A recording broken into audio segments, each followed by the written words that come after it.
आज बात करते हैं क्लॉजेस के बारे में। क्लॉज क्या है?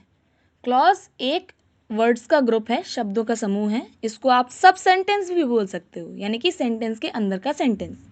क्लॉज एक शब्दों का समूह या सेंटेंस के अंदर का एक सेंटेंस है।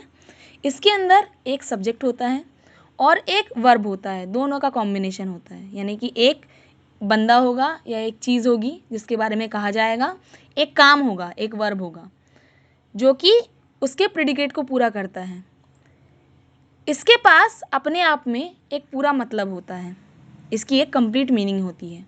जैसे कि ही प्लेज क्रिकेट रेगुलरली, वो हमेशा नियमित रूप से क्रिकेट खेलता है। ही सब्जेक्ट हो गया और pledge cricket regularly verb plus object यानी कि प्रेडिकेट हो गया। मेनली क्लॉजेस दो तरीके के होते हैं। पहला होता है इंडिपेंडेंस क्लॉज और दूसरा होता है डिपेंडेंट क्लॉज। पहला इंडिपेंडेंट क्लॉज, एक इंडिपेंडेंट क्लॉज जो होता है ये अपने आप में एक कंप्लीट सेंटेंस होता है, पूरा का पूरा सेंटेंस होता है। इसमें एक सब्जेक्ट रहता है, एक प्रेडिकेट रहता है। इसको अपने एग्जिस्टेंस यानी कि अपने अस्तित्व को बनाए रखने के लिए किसी और क्लॉज की ज़रूरत नहीं पड़ती। और जैसे कि यू में सिट, आप बैठ सकते हैं, इसमें सब्जेक्ट भी है और प्रेडिकेट भी। दूसरा होता है डिपेंडेंट क्लॉज।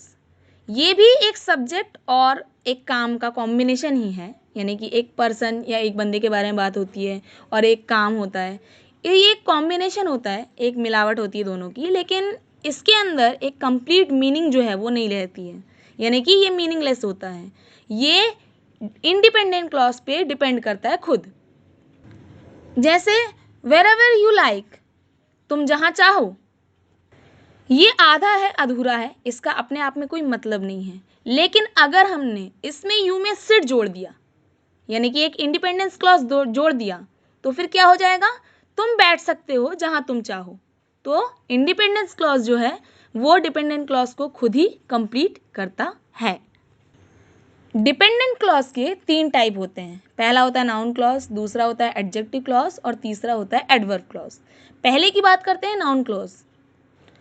नाउन क्लॉज अपने आप में एक शब्दों का समूह है, ग्रुप ऑफ वर्ड्स है, जिसमें एक सब्जेक्ट और एक प्रेडिकेट यानी कि वर्ब और ऑब्जेक्ट का कॉम्बिनेशन रहता है। और ये एक सेंटेंस के अंदर नाउन की तरह काम करता है।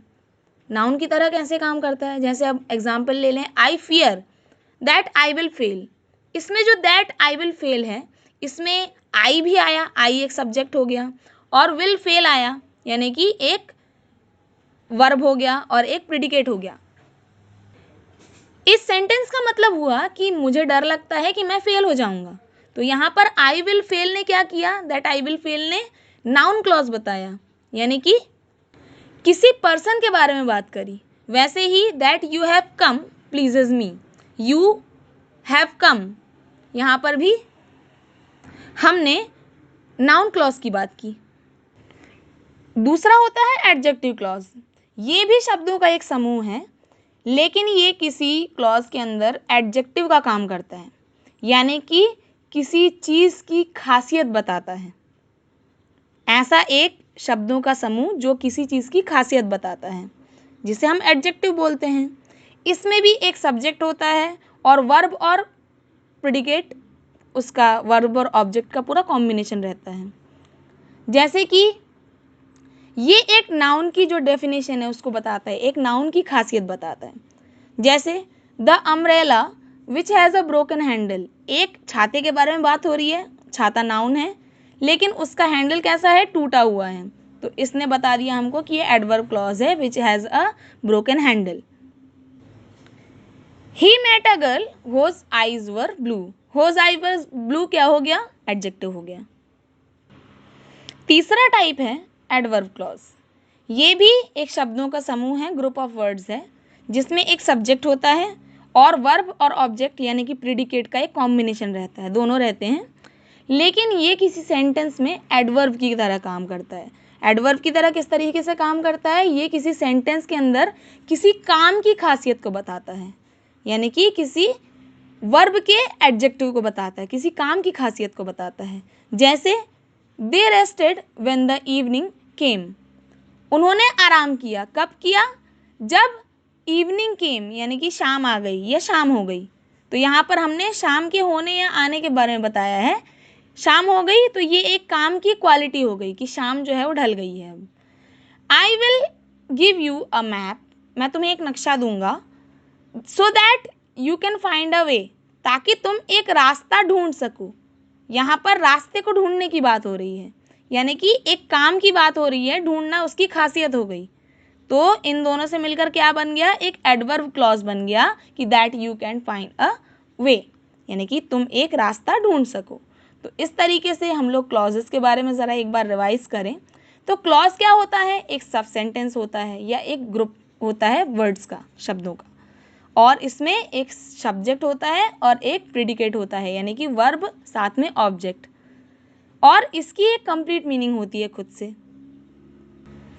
ये दो तरीके के होते हैं, इंडिपेंडेंट और डिपेंडेंट। इंडिपेंडेंट मतलब अपने आप में कंप्लीट मीनिंग देने वाले जो क्लॉज होते हैं वो इंडिपेंडेंट, और जो अपने आप में कंप्लीट मीनिंग नहीं दे पाते और इंडिपेंडेंट क्लॉज के ऊपर अपना मतलब पूरा करने के लिए डिपेंड रहते हैं, उन्हें कहते हैं डिपेंडेंट क्लॉज। और डिपेंडेंट क्लॉज जो होते हैं वो तीन तरीके के होते हैं। पहला वो जो नाउन शो करता है, दूसरा वो जो एडजेक्टिव, और थर्ड वाला होता है जो होता है एडवर्ब क्लॉज, यानी कि वो क्लॉज या वो शब्दों का समूह जो कि किसी एडवर्ब यानी कि वर्ब के एडजेक्टिव यानी कि किसी काम की खासियत को बताए, वो होता है एडवर्ब क्लॉज। तो इस तरीके से हम क्लॉज को डिफाइन कर सकते हैं। डिपेंडेंट क्लॉज यानी कि जो दूसरों पर डिपेंड करते हैं, ऐसे क्लॉजेस के तीन टाइप्स होते हैं। पहला होता है नाउन क्लॉज, और नाउन क्लॉज में क्या होता है? नाउन क्लॉज में पूरा का पूरा जो शब्दों का समूह है वो किसी नाउन की तरह काम करता है, यानी कि किसी संज्ञा की तरह काम करता है, जो कि किसी इंसान के बारे में भी हो सकता है, किसी चीज़ के बारे में भी हो सकता है, किसी जगह के बारे में भी हो सकता है। दूसरा टाइप होता है एडजेक्टिव क्लॉज, एक ऐसा शब्दों का समूह जो कि आपके ही किसी नाउन यानी कि किसी चीज़, किसी इंसान या किसी सामान के यानी किसी जगह के क्वालिटी को डिस्क्राइब करे, यानी कि उसकी जो स्पेशलिटी है, उसकी जो क्वालिटी है उसको बताए। तो इस तरीके से दूसरा क्लॉज जो होता है वह एडजेक्टिव क्लॉज होता है, और तीसरा क्लॉज जो होता है वो होता है एडवर्ब क्लॉज, यानी कि इसी शब्दों के समूह के अंदर अगर कोई काम हो रहा है तो उस काम की खासियत को अगर कोई शब्दों का समूह बताता है तब उसे हम कहेंगे एडवर्ब क्लॉज।